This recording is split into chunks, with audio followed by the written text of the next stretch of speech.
welcome and roll call. Jay Dugan's absent, Chris Ruccio, Caitlin, is that it? Yes.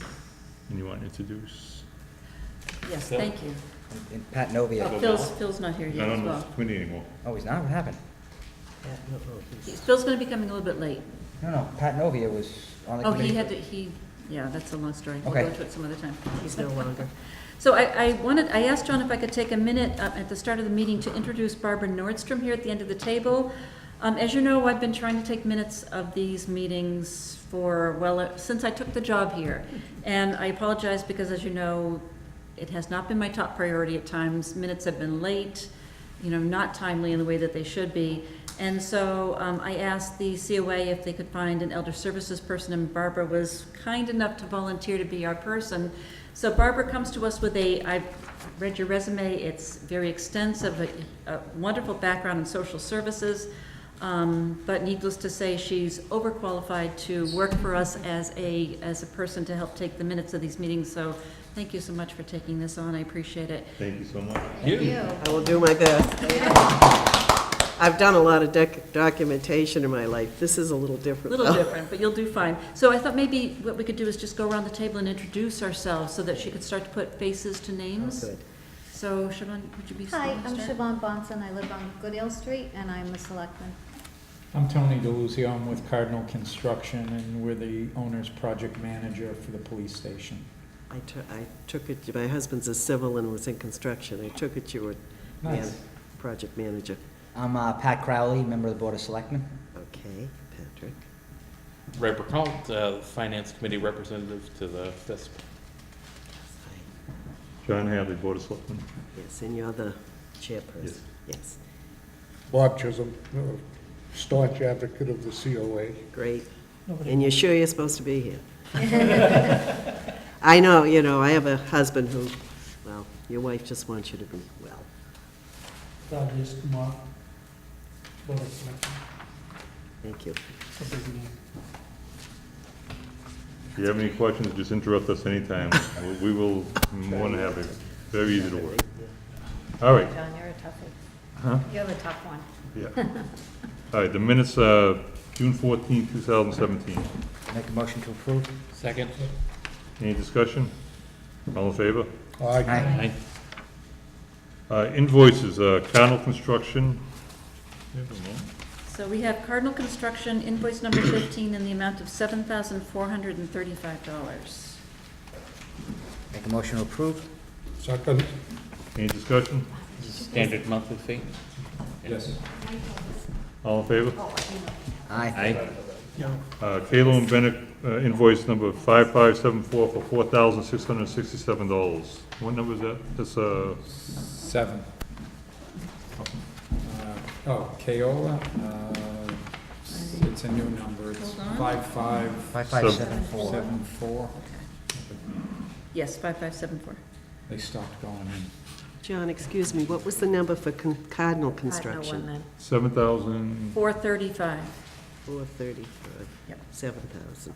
and this one is 4,667. That I have, thank you. Move to approve. Second. Any other discussion? All in favor? Aye. RAC Builders. And that is in the amount of $830,943. And that is invoice number 7. What does that bring us to? 830,000 for the invoice? Yes. 100. You been by there lately? Well, yeah, they made some progress, but 830K? Yep, it's all, if you want to see the backup, it's here, but it's been reviewed by the architect. What percentage is that? It's 60% of the total. All of your big delivery items are now on site, so the generators got dropped. Those are big ticket items. All of the siding is there, all of the windows, all of the roof frames, all of the doors are in stock. We have an insurance certificate and a bond, so they're in a bonded warehouse should anything happen to them, but we do have to pay for those things as stored materials. The binder went down and all of the gravel this past month. The binder went down on the 29th of June or the 30th of June. So yeah, it was a big month. So how much have they invoiced so far, and how much is? They have invoiced a total of 1,837,000, and they have a balance to finish of 1,517,000. That's inclusive of the 830 or exclusive of? The 1,000,008 is inclusive of the 830. Okay. No, that's the total completed and stored to date is 2,000,008, sorry. So it's the 1,800,000 plus the 8. And the balance to finish, including retainage, is 1,517,668. So they were 60% or so, what you said. Right. Pass that around, it's in there for. Talking about a little bit. Yeah, take another one.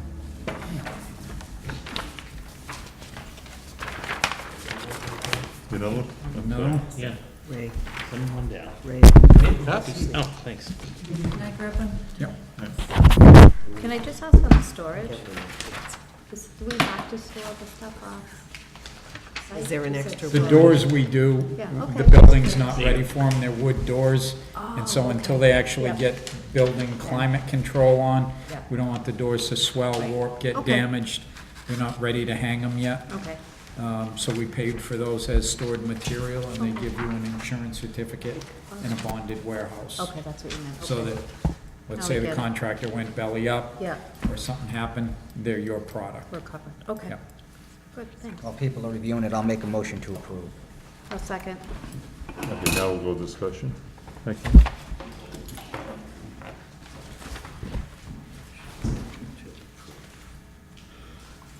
Second? Does anybody have any discussion on it? All in favor? Aye. Heather, is there anything else on that? That's it, so all will be received. All right, police station, OPM report, food schedule and budget. Tony? All right, back to the first page of your handout.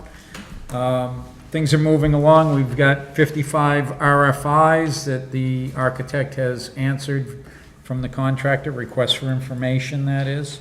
There are 5 of them open at this time. Most of those just came in the last week, week and a half, and they're starting to deal with the smaller items. Where do you want the thermostat? It's shown on a wall, but you want it closer to the window, closer to the door. Where do you want your light fixtures? You know, different small items like that. Out of all of the RFIs, we've had 26 PCOs, potential change orders.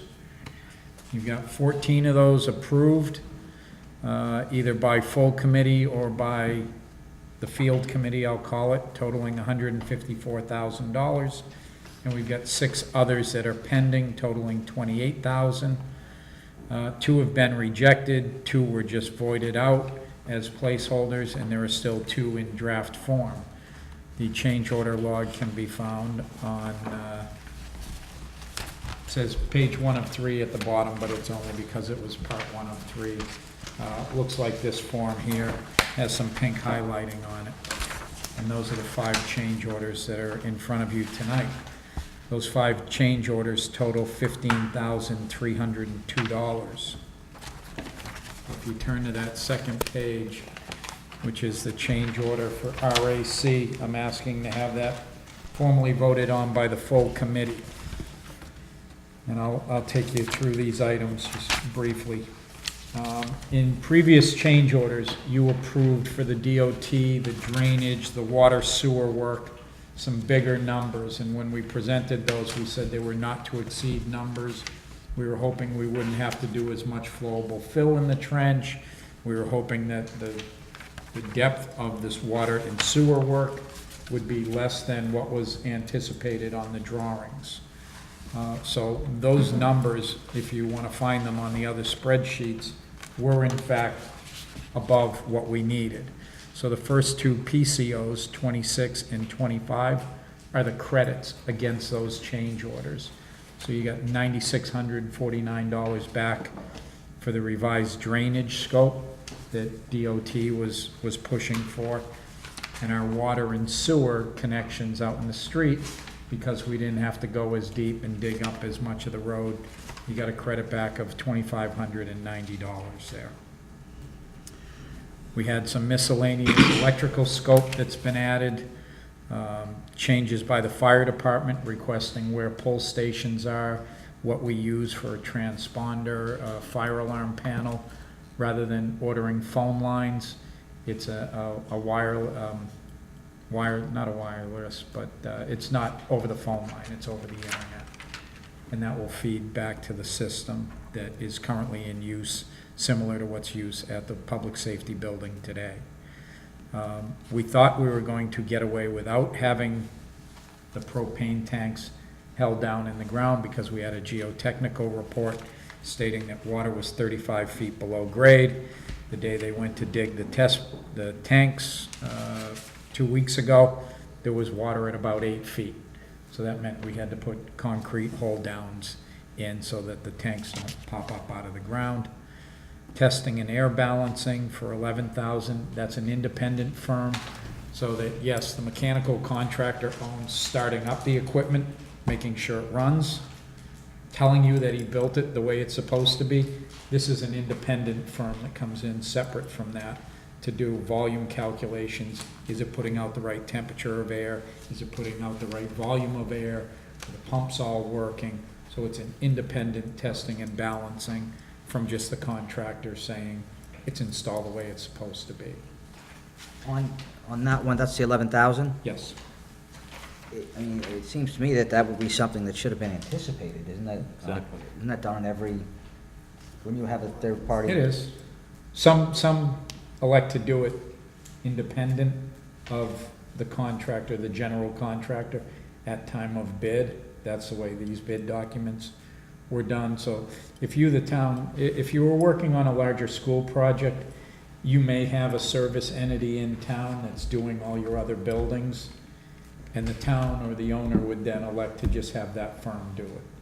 In this case, we didn't have anybody available to us, so we went out and we got 3 separate proposals from independent firms, and now we're just funneling it back under RAC.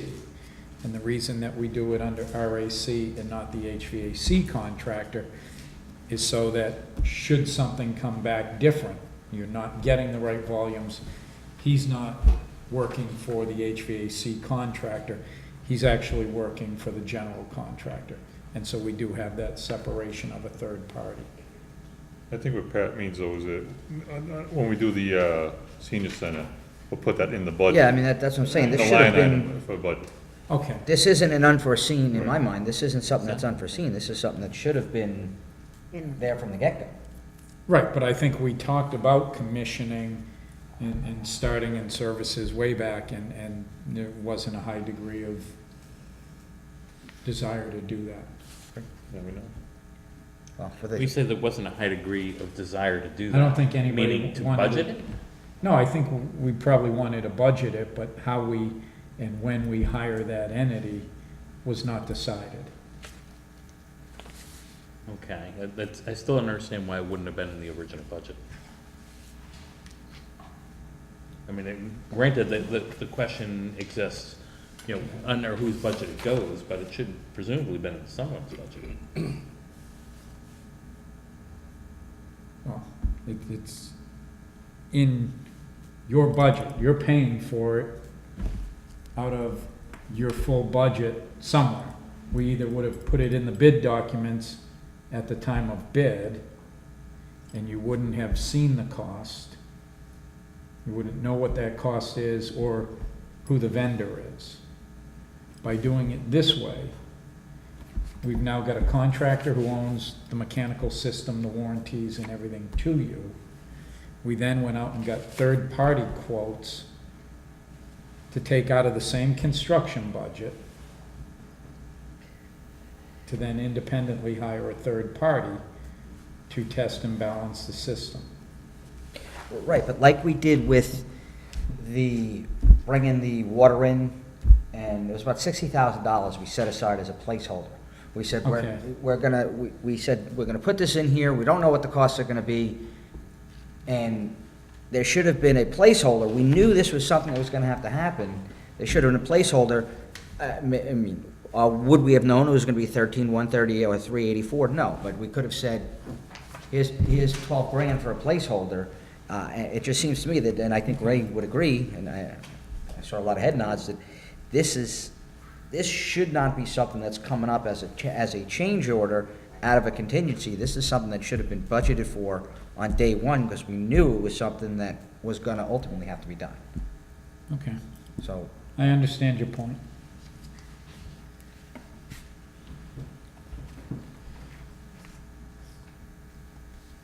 The PCO 18 indicating a lighting inverter. This is the batteries that operate the lights in between a power outage and the generator coming up to speed. Basically, that was an error on the drawings in the size of the inverter that was needed. So to go to the larger size inverter is an additional $7,686. We did go through a number of scenarios, either limiting the amount of lights that would be supported by the size of the inverter that was specified was one option. Adding battery pack lights around the building that would supplement each light, similar to that, may have a battery in it. So those would come on rather than having the full lighting come on. We did look at those options, and this was, in the case, the cheapest way to go about it. What was the approximate cost of the old inverter? Is this a 50% increase, a 100% increase?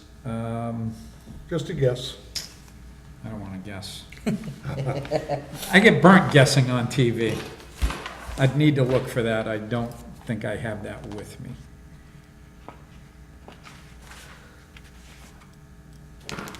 So Tony, you said it was a mistake on the original drawing, It was. so whose mistake was it?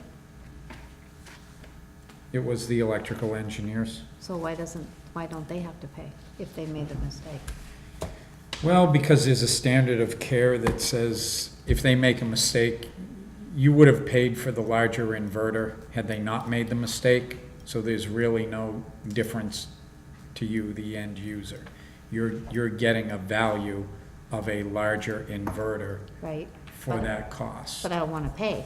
If they made the mistake and I'm looking, it doesn't work that way? It doesn't really Okay. work that way. It Okay. will work that way in Had the to event ask. that, no, you're right for asking. In the event the architect makes, let's say, a lot of mistakes or mistakes to a certain dollar amount, Yeah. they have their professional liability insurance to cover that. Okay, So normally, what would their percentage rate be? And this is something that, we probably ask, and a lot of architects in their interviews and presentation will say, oh, our drawings go out and at the time of bid, and then our change order rate is 1.5%. okay. And so they want to set that as their standard. And we can certainly there's been a number of issues, coordination, drawing issues, mistakes, errors, and omissions, whatever you want to call them. People get, nervous over certain terminology. And you can add all those up in the change order log and figure out where are you and at what point do you want to say to your architect and your engineers, hey, there's a lot of mistakes here. What's the value? And is it worth you going after your insurance? Okay. Their PLI deductible is generally somewhere between $10,000 and $20,000. That when you hit that point, then they're going to say, okay, we've got some issues. Okay, But that's where we are. okay. And a lot of this stuff is specialty for the police station. A lot of this change orders and stuff like that, which senior center won't require a lot of this equipment. A lot of these, am I right, Tony? A lot of the, Yeah, I mean, the senior center is probably not going to require full 100% generator. If the power's out, you're not designing it as an emergency shelter space. You're not going to be housing people there. The battery lights come on for 15, 20 minutes, you get everybody out of the building, and you move on. That is, as you say, not the case with this particular building. Tony, with PCO 27, the UPS feed fire alarm communicator, what's the nature of that change?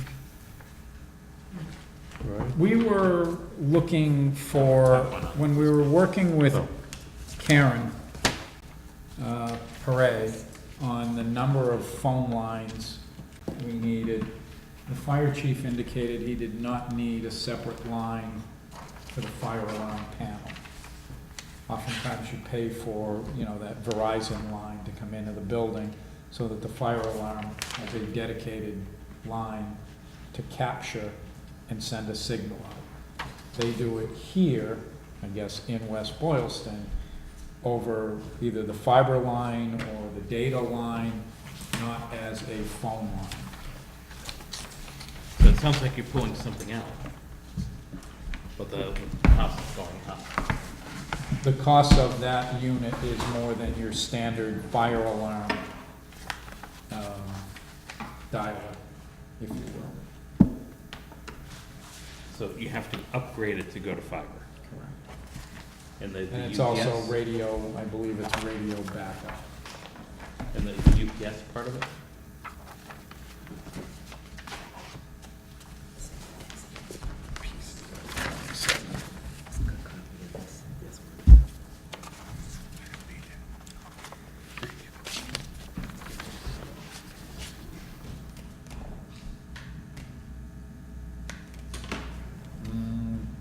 I don't know off memory, I'm sorry.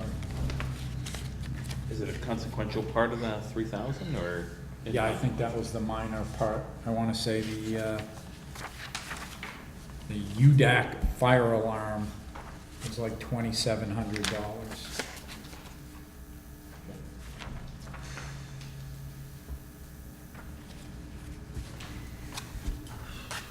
Anita, do you have the full change order? Actually, 27 won't be in there, will it? Yes, it will. All right. Thank you.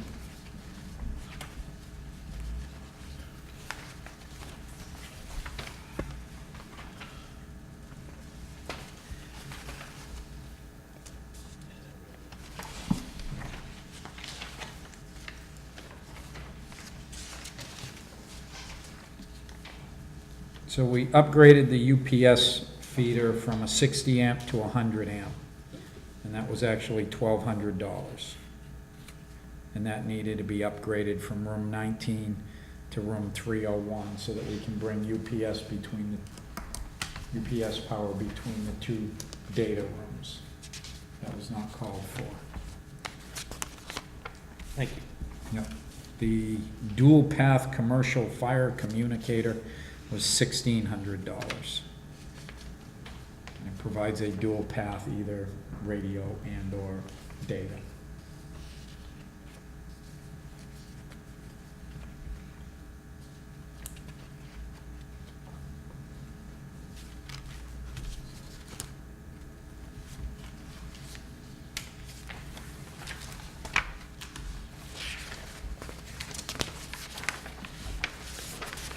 So that's PCO5, if there's any other questions.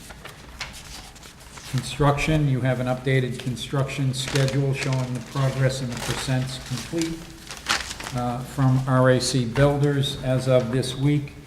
You'll note down the bottom, a couple of key points.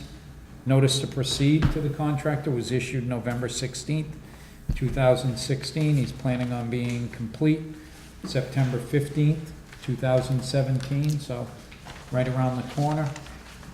You'll see a lot of 90 and a few hundred percenters on the completion list, percent complete, and most of the stuff at this point is going to become fit and finish over the next 60 days.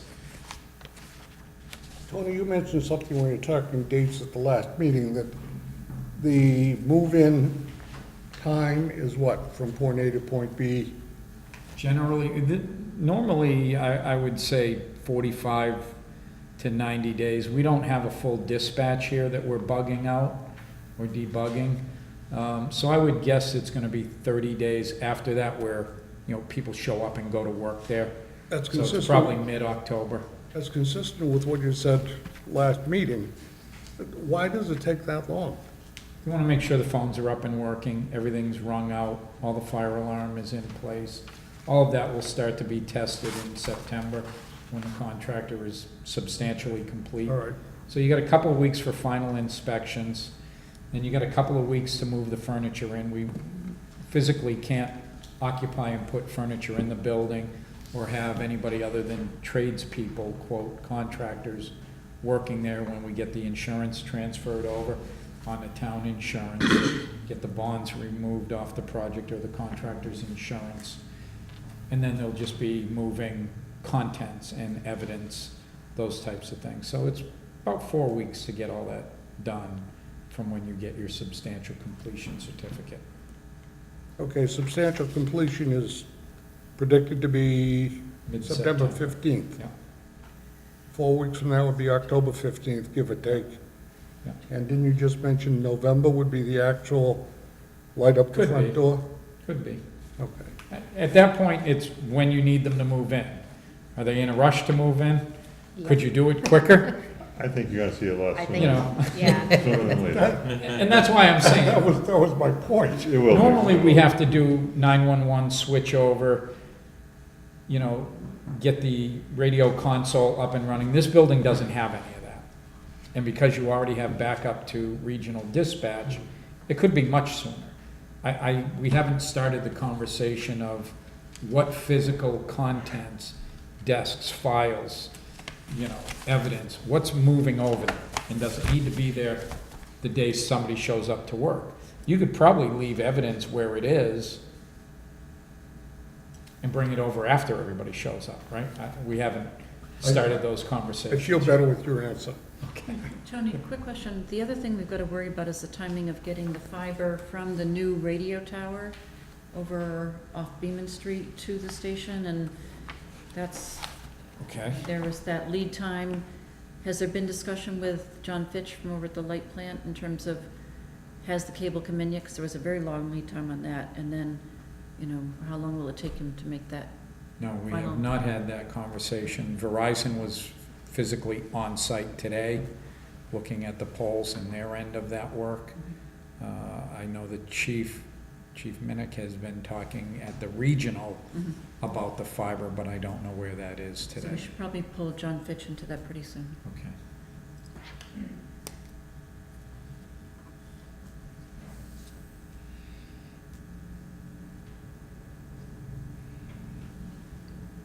So that runs us through construction, the schedule is on there. Then I gave you a update on the budget. The highlighted items in yellow are just the things that you've already paid. The cost to date is the invoice for up-to-date invoices on RAC Builders, with about $12,000, $12,700 in there, that's kicking around for some pending change orders, and those are just things that we've talked about as placeholders. So there's a little bit of money still left there. Invoice for design and engineering fees. I wanted to talk just briefly about equipment under communications and equipment. You'll see I've highlighted 2 items. One's an add of $6,676. The other is a credit of $7,768. Very confusing numbers for me because they're all the same, just kind of Yeah. reversed and back and forth. When this committee met a couple months ago, you authorized a proposal from Carousel for communications work. When they physically went to the public safety building, the current building, and started looking at what it's gonna take to move phone lines over there, again, Karen had a good idea of using the switch that is currently at the public safety building that has enough expandable ports on it, to use those ports to pick up the new police station. Police chief talked about it, they went through it, it was a good idea. So you got a credit back on that for $7,768. So the town will be on one phone switch, duplicated back to the regional dispatch, and everything will feed through there rather than having separate switching. I think you still get the 4-digit Talking dial. these numbers backwards, looks like this is the credit, this is, the 6676 is the plus. That's under the equipment, and then the CCTV has got a minus 77. The ad for Lantel is,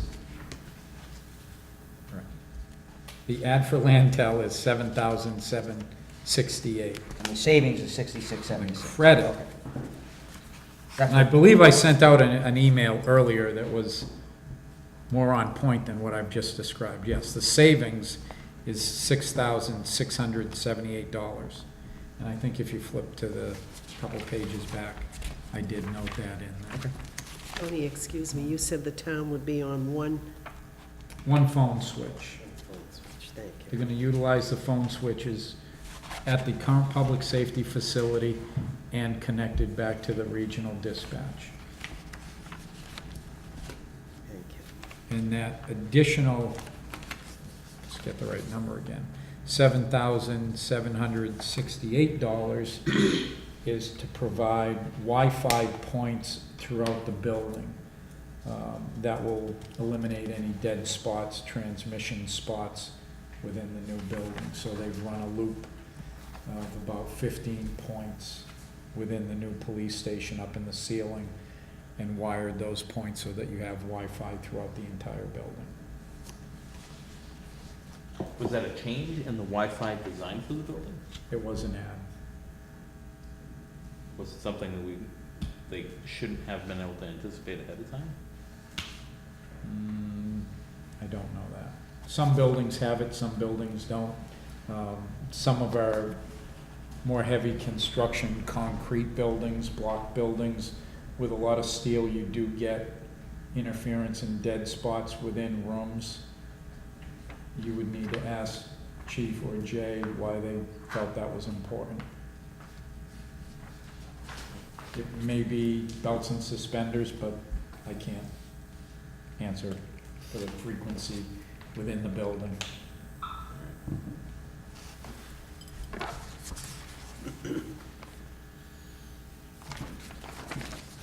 And that's it.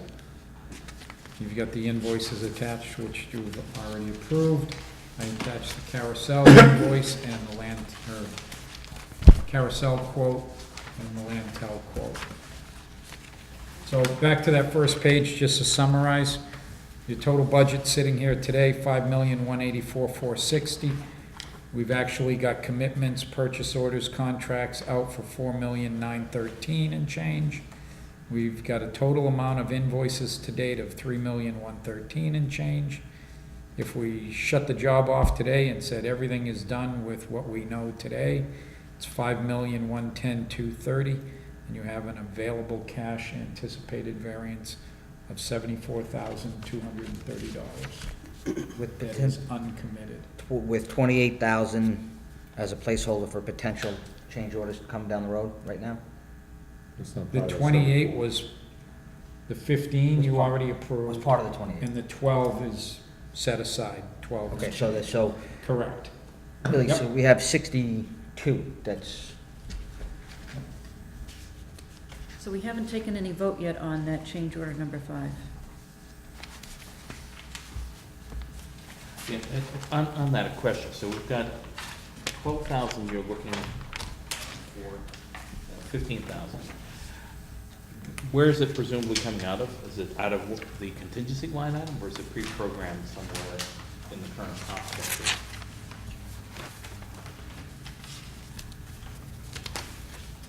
Right now, that's coming out of the construction line, and I have the placeholder of 12,007, which the 15 and the 12,7, 15 and change gives you that 28,000. So you see a negative over to the variance column, puts us $16,000 over our construction budgeted line. So that would be drawn out of contingency. So Tony, getting back to what Pat said, so the anticipated variance is 74,230. Does that include the $12,000? Is that? I thought it did. The 12,000 is already in the anticipated column. That 12,000 is in the anticipated cost at completion. If we spend that 12 and no more, then you are left with a balance of 74,230. All right, so this 28.2 is included in this, it's already taken into account. It's included in the anticipated total cost. Okay, good, so we actually do have 72, That's what I thought. not 74, not 62. 74,230. Okay, cool. Like in the lottery. All right, so, we need a vote on the, item 5, right? What, change order 5? Actually, maybe I'm having a dense evening, but I'm still missing something. So, of the 28 total you're talking about, you've got 12.7 in the anticipated commitments, and you're looking for an additional 15.3. That 15.3 is not included in the 74,230 at this time, is that correct? The anticipated total cost anticipates you approving change order 5. Okay. And it's reflected in that negative variance number under the new construction? Correct. So if we approve all these, everything, we're gonna have 74,230 left.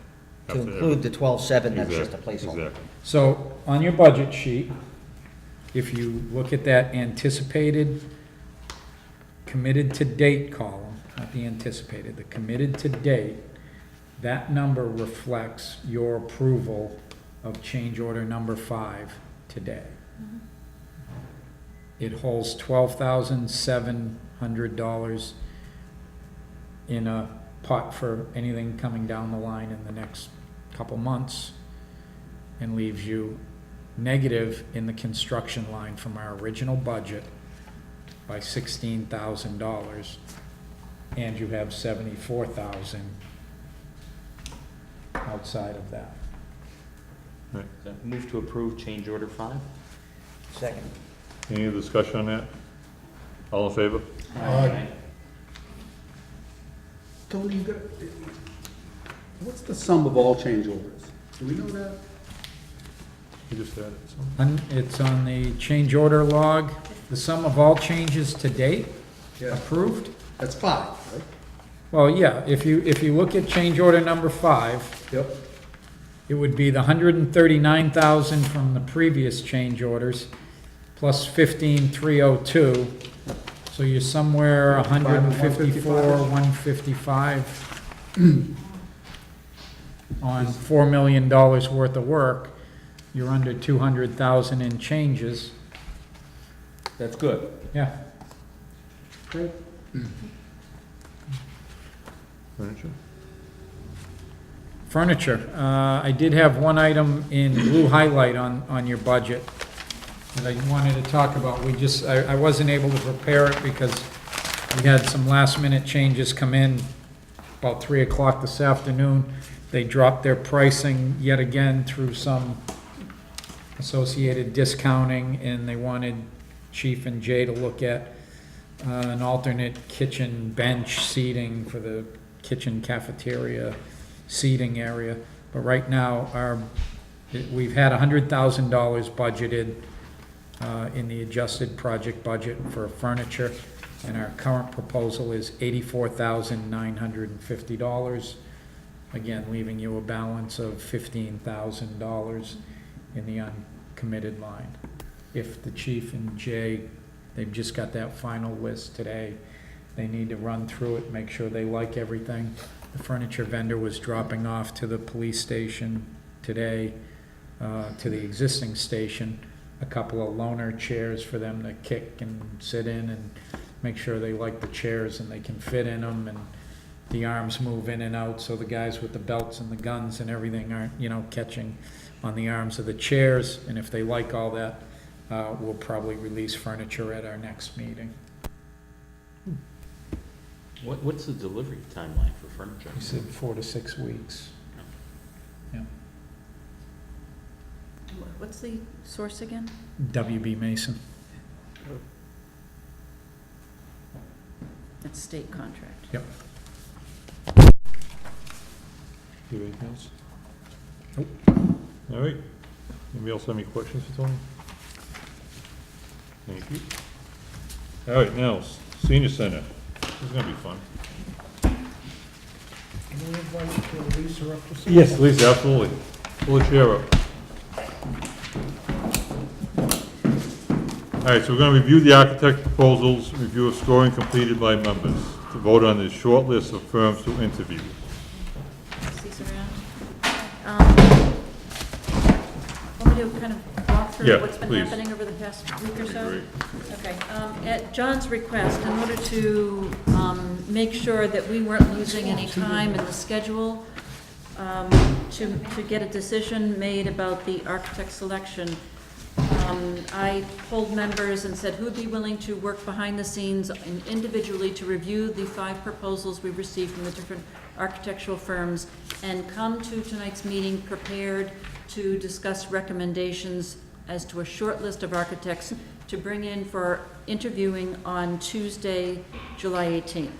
So the lucky people who agreed to do this were Raj, Bob, Phil, Kate, and Lisa. And so they took the 5 proposals and reviewed them individually and then sent to me their prioritized list, listing their top choice architectural firm down to their last choice architectural firm. And Tony had put together this score sheet, which I used to insert the feedback from those 5 individuals. And so what this score sheet shows you is that based on the responses from our 5 volunteers, the 3 obvious firms to bring in, the top 3 firms to bring in for interview would be Kaela and Biniak, Dietz and Company, and Sterling Architects. So C&B is the firm we're currently using for the police station. Dietz and Company is a firm we have not met before, but has a good reputation. And Sterling Architects, you may recall, was on the short list for the police station architectural selection process. So we would need to have a vote of concurrence by FISP as to the individual recommendations of these 5 volunteers to have this be our short list. I'd just like to make one comment. As I was going over these, I had a great deal of difficulty distinguishing A, B, and C, or 1, 2, and 3. It was easy for me to eliminate 2 of them, but the other ones, you could throw a blanket over them, and quite frankly, my final decision was based on a personality, John McMillan. And thinking about him, I would like to have him up before the town meeting, speaking about the senior center. And that may not have anything to do with the qualifications of the various submissions. So I throw that as kind of a caveat as to where I came from. Raj, you want to speak what you thought? I did look at all of them. So Roy and Brown, they have no experience. They did. It looks to me like they are doing some hard jobs. So they never had a bigger constructions. So that's what I thought. And R&D, so they don't have any of the, it's a bigger firm, but they do not have any experience on senior centers. Whereas Sterling, they have a lot of senior center experience. This and Co, they do have a lot of senior center experience, as well as those firms are there for a longer time. I did look at the qualification of the architects, they are very good. And CNB, I think CNB, most of the senior center they are quoting is the other name, NRs. So I'm not sure, how many senior center the Kayalas has, but that was one of those things. So I did go through, I did eliminate the Roy, Brown, and the R&D. Okay. Other 3, we can call for interview. Bill? Mine was CMB, Dietz, and Sterling. Sterling because the experience with senior centers. Dietz because she also has quite a bit of experience with senior centers. CMB mainly because we know them, he's conscientious, malleable, detailed and is doing a good job on the police station, and has experience with senior centers. So that was why I had to talk those three. Is it me? I looked at the size of the staff that they're gonna fall back on when they do the project, and how many are registered in Mass, they know what they're doing, and the age of all their senior centers that they've worked on. That was how I listed them. So, like this gentleman here, I did not like Roy S. Brown and RMD, especially Roy S. Brown. I didn't think that they even presented themselves correctly, so it was hard to balance that language with them. And then those last two they weren't LEED certified, I don't think, and that's important to me. And then when it came to the other three, I went on ability, amount of, contractors, and then I went on Yelp and looked up their firms, and then their subcontractors, and I kind of did my own rating system based on reviews. And Tony, I know you did some research. I did. Just because I need to flood more paper, and I'm not gonna talk. You're just gonna read these Killing those trees. for what they're worth.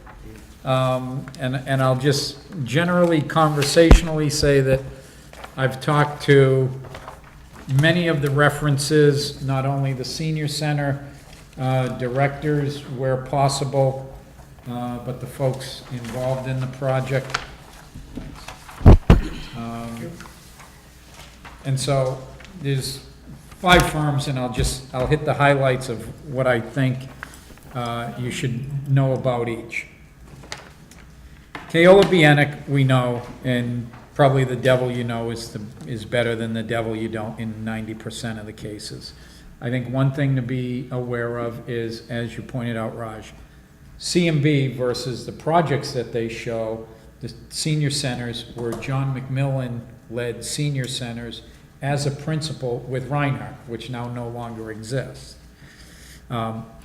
Sitting here today, good points are, we know who the principals are, we know who the player is that we're gonna deal with. We know what their insurance is like, we know what their capacity, because we've gone down that road, right? We've worked all the bugs out of that system, and we know that they're willing to sign a contract and move forward. The other piece that most changes is Reinhardt, if you recall, before they became CMB, John came here and said, oh, I'm disbanding my mechanical, my electrical, our electrical engineer who, maybe made some mistakes, is gone. This is a different team that is supporting John. So we don't know what those mechanical, electrical engineers are like, good, bad, or indifferent. But in an interview, these are the kind of things where you might say, sure, okay, they make the cut, we want to interview them. Now, what do we want to hear? We want to hear that John has faith in this new team, and that the new team has some experience with heating systems in a senior center, which can be very complex for those that are seniors in cold buildings. It's a difficult challenge. It's a challenge to heat and regulate non-senior centers. But I think that's, the good points that I've heard from the senior center, from the town manager, with Westminster. They did have to go out and rebid it. Their wish list was way more than what they put on the architect for a budget. Most of the construction admin was not performed by John. They had an underling or an understudy at Reinhardt that did most of that. In our case, John has been out at every meeting, pretty much the entire police station project, and I would think that that would continue.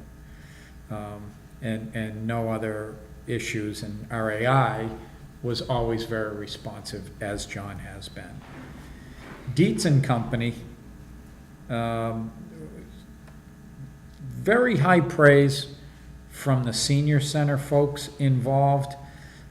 Tammy Taft that I mentioned here is the procurement officer, and she's very involved in all of Westfield's project. I did a lot of work with my previous company with Tammy, so I know she's given me the straight scoop. With their initial design from Dietz, they had a problem with the designer architect that Dietz had put on the project.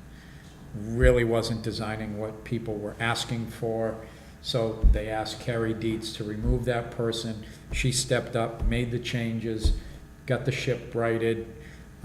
The mayor had an issue with their OPM, which was diversified, so in the middle of design, they changed designers, they changed OPM firms, which one would think just spells of disaster, and yet everybody you speak to says it came out wonderful. So the next OPM went in, Carrie stepped up, and Dan Pilata that I noted here stepped up, and they pulled off a very good project. I didn't get to speak to the reference from Marlboro. She was on vacation. And then I did speak to Dan Pilata regarding the Greenfield project and noted his comments in there as well. So when he finished Westfield, Dietz was hired in Greenfield, and Greenfield, because of the good work that was done in Westfield, hired P3 to continue on with their project. So a little teaming going on there, which is a good thing, as you would have with your OPM and CD. Roy Brown, you've already talked about, but I put it in writing so that this can be put in a file somewhere, should anybody ask. And by the way, architects that don't make the cut, they're probably gonna ask OPMs that don't make the cut. We generally call and say, what do you have? Give me something that says why I wasn't selected.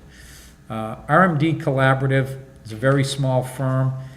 While RMD itself does not have senior center experience, I wanted to dig a little further in case people didn't pick up on it. He spent a number of years with Lamero Pagano here in Worcester, or in Worcester. He is a local person that grew up, has family here, has ties to West Boylston. Left Lamero Pagano, went to another firm, so he does have experience with public buildings, with senior centers, with the local flavor, if you will.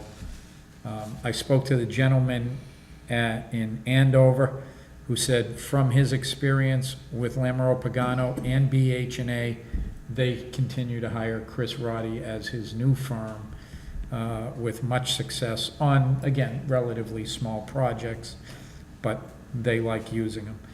Another good thing there, the sub-consultant engineers that he's naming in there are all Worcester-based firms that I do have good positive experiences with. He was missing his DSB, he was missing his insurance. He sent those things in, but that's that piece. Only other thing is, you got a young guy, he's local, he's looking to make a name, he needs a project. If you were going to go out on a limb, you might get some good value, and you might get a guy that certainly has his heart in doing the best for the town that his folks and his family live in. Tony, can I ask a question? Sure. Do you feel that you could productively oversee him, I know nothing about him. except what you've... Yeah. If I could bring up a point too, I have worked with some of those consultants, and they are local, and they are good, and do know them. I would say that, Phil. I've worked with all the consultants, mechanical, electrical, plumbing. They're all good people. They'll get you. They're all speaking highly of you. Yeah. Sterling Associates, cover letter was a little oddly worded for me, but that's okay. Everything else reads very well. Newburyport could not speak more highly. They want you guys to come down, see the building. I'm always up for a trip to Newburyport. It's a fantastic place. I'll go visit even without you if you want me to stop in. And she just, the Council on Aging Director couldn't say enough things about Bill Sterling and the work that he put into their project. Oddly enough, the vinyl floor failed within the first year, so whatever he specified failed. It was found to be a manufacturing defect, and she said it was replaced, other than the disruption of moving all the furniture out of their main room, and they were down for a couple of weeks while the manufacturer got a sub to come in, rip up the flooring, put all new flooring down. It's been fine since. And I think in that one, they went for a smaller individual unit on a cost savings basis for their great room that they're now regretting, because whether somebody didn't stress to them enough that the smaller unit would not work and you will be uncomfortable, they wanted to take the savings, and they took the savings, and they're living with a room that just sometimes doesn't keep up with the heat and the humidity of the area. So she said, don't short sell yourself for money on HVAC systems.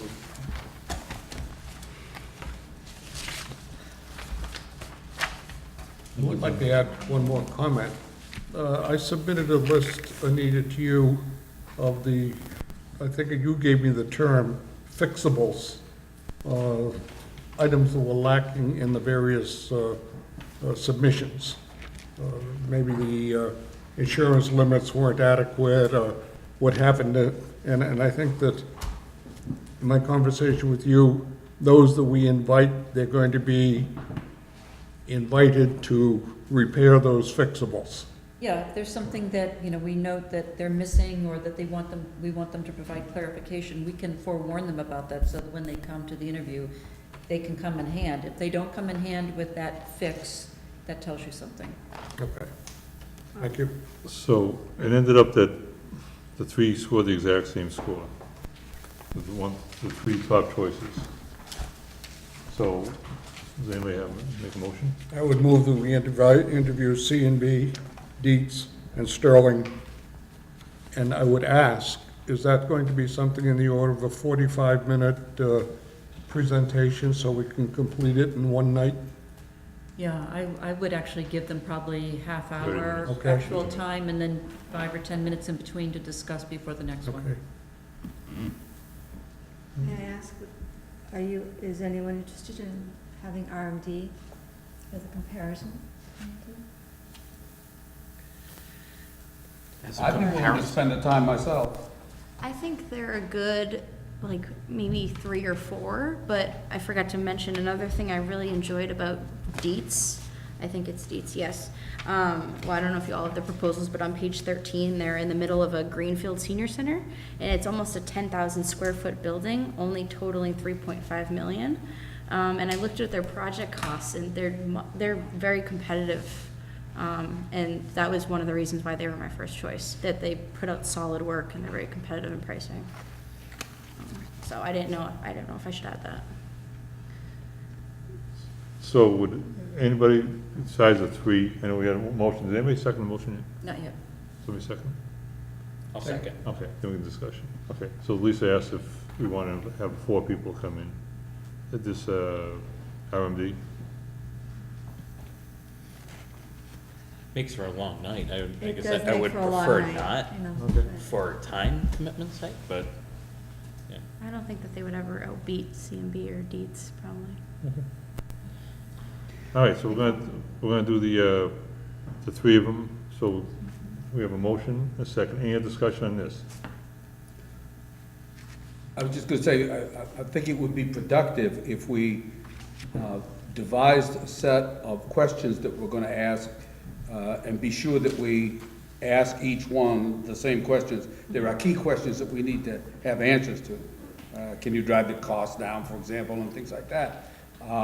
And if we've got those, maybe the chair, could deal with those questions first and get those all taken care of, and then we can move on to more free-form. Well, we're gonna talk about the OPM being part of this in a second, but I wanna get this done first. Yep. All right, so we had a motion and a second. Any other discussion? All in favor? So, and that's, when we're gonna do that? We're going to do it Tuesday, July 18th, Which starting at 7 Next o'clock. Tuesday. Next Tuesday at 7? 7 o'clock start. Okay, I won't be here. I just got a meeting call. okay. Is that a special meeting, Anita? It is, yep. Okay. Do you want me there? If you can be there, if not, that's fine. Yep. Is our expectation that we would make a decision that night? I would hope so. We did last time. All right, so under other business, with senior center, Tony, Anita, and I have been talking about a contract. And we thought it was better, Tony's done a lot of behind the scenes work on the police station that wasn't in his contract, he didn't get paid for. We had a lot of public drainage issue on Route 12 and stuff like that, he did a lot of stuff. So we thought it'd be better if we had the contract just up to the bid contract. Am I right, Tony? Yep. So we're gonna carry it, part contract with Cardinal from now until we get construction bid, and then we're gonna have another contract for that. If that's what Anita and I, we talked about, we thought that would be the best situation. That's a good idea. That way there, That if the makes project sense. doesn't get funded, you don't have this Right. big contract sitting there. Yeah, that makes sense. Well, we could have a switch in the contract that you don't fund the full thing if the, Right. And the fee proposal that you have includes construction, you're only going to award tonight, hopefully, some part of it. Right, so my concern was we don't have a definitive bid for the full package, but you've got that. Yes. That's fine. And I made copies of that tonight, I don't know if you want to pass it out to the members? Are you gonna be working pro bono until town meeting for the senior center? I've already been working pro bono for the past 3 weeks. And we appreciate it. Thank you. That's something for the police station. So this fee proposal is broken out into different phases of the job. The first phase, the first page, basically is just the designer procurement phase that leads up to signing that contract with whatever architect is chosen. The second page deals with the pre-construction phase that we do have funding from town meeting for. So that's the full design phase through the bidding. And then the third page, which we won't commit to until we have, received the proper town meeting and election votes for the funding needed for construction, that's the third phase. So phase one, designer selection, is $7,575. The second phase, pre-construction phase, is $60,525. And then the construction phase, which we're not committing to yet, is $102,016. So it's a total, if we added these three together, it'd be $170,116. Now that compares to the contract value we have with Cardinal Construction for the police station is a value of $165,000. And I just want to reiterate, he's done a lot of work that, behind the scenes that Copy of no one, that to give to Barbara. I mean, on meetings of money and stuff like that, no one else realizes what he's done. And he doesn't bill us for everything he could bill us for. Let me put it that way. We're not big on change orders for ourselves. I would move in terms of the proposal. I'll second. Any discussion on that? All in favor? Okay. Hold on, no. What exactly are we moving? To choose to authorize the issuance of a contract? You're gonna- 68-1. We're going to enter a contract for $68,100 with Cardinal Construction, Okay. all right? Just wanted to be And- clear what it is we're voting on. It's actually, it would be, 68,100, which includes the 60,525 and the 7,575. Yeah. Who made the original motion, John? Bob. Bob Chisholm and Siobhan seconded it. Siobhan, second. And notwithstanding the way Anita printed my name, it's CHISHOLM. Is that like the Chisholm? As to the nature of the numbers, were there any major reshuffling of costs? Or is it pretty much pro rata, the same proposal as for the police station? The only thing that I did differently, in light of what happened with DOT permitting, planning board, various hearings, and not knowing who the architect is, I carried in there a consultant to do those extended permitting, local permitting, assist with the geological testing, the different test pits that we were asked to go back out and do. The kind of things that John is explaining that we ended up carrying the ball for. I've carried a consultant in there for that. It's not within that money right now, but you do have a set-aside amount for that. And that's one of the things that we kind of shuffled in and out of the pot. Is this the 17-1 on the second Correct. page? Now, as you go through and we find, who the next architect is, if we're all very comfortable, or you're all very comfortable, that they're gonna handle local permitting, the VHB, peer reviews and all those, then you may never spend that. But I wanted you to have a number in place of a separate sub-consultant, that if we get into a pickle, you can say, Tony, call your guy, pull the trigger on that, and let's get through planning, zoning, whatever conservation issues we have. And that would be a change order at that time. Correct. We don't, You didn't include any of those pieces, right? I didn't include them in the 66, but they are included in your form, and they're already negotiated with the vendor, so that all you have to do is simply authorize the expenditure. if we have to use them. I want to make that clear, because there was some issues on Route 12, we're not going to have the same issues on Prescott Street, because obviously it's not a state highway. Well, we are gonna have to do the stormwater calculations, which run onto the same site, and a lot of what happened was two different engineers debating over whose software is running what storm calculation, and what the 100-year storm is really like. But we have all that stuff from the police station, so hopefully we don't have to, then accept that, it's gonna come down the hill. Right. And we're not gonna do it again. But then I go back to, now you're gonna have a different architect with a different site engineer who's gonna show up and say, oh, I recalculated the stormwater for the senior center, which dumps onto the police station site, and I get different numbers. And we're all gonna sit here going, are you kidding me? Don't you expect a different number? Do I expect a different? I would hope not, but, never three know. engineers in a room all come up with the same, It's not gonna happen. And again, if it goes to planning board and Concom, which we have to go there, and they say, we want a third number, we want somebody, now you've got somebody that you can call. So the motion is to authorize the 68-1, or to recommend authorization of 68-1 to the Board of Selectmen. Correct. So we had a motion and a second. Any discussion on that? All in favor? Aye. Congratulations, Tony. Thank you. Thank you all. I do like this one. I do. And then, Hanging out. Compared to my And, drives to Burlington, this is great. I drive to Burlington every Where do you day. live? Oh, nice. so our next meeting is Tuesday, the July 17th. 18th, 18th. my anniversary. There you go. At, I'm on vacation, but I'll be back. at 7 o'clock. And we're gonna have the three architect firms, we're gonna start at 7, give them a half hour, Keep them talking. 5-10 minute discussion, and we'll go till, So- hopefully we'll make a decision by then, because we wanna keep the ball rolling. Are you gonna give them a half hour to speak, or a half hour for their presentation and questions? Combination, so typically you let them have 15, 15 to 15? 20 minutes for presentation, and then 10 to 15 minutes for Q and A. Well, last time, I forget who it was, but it went I on went for like, forever. With an upfront proviso, they'll be cut off. Yes. The Yes. needs at 20 And- minutes. That's the first thing I'll be. When I telling send them the information, Yeah. I'll be contacting them all tonight to let them know you're on for Tuesday night. They've all been pre-warned to hold their schedules open just in case they were chosen on the short list. I'll let them know the parameters of what that will be, so.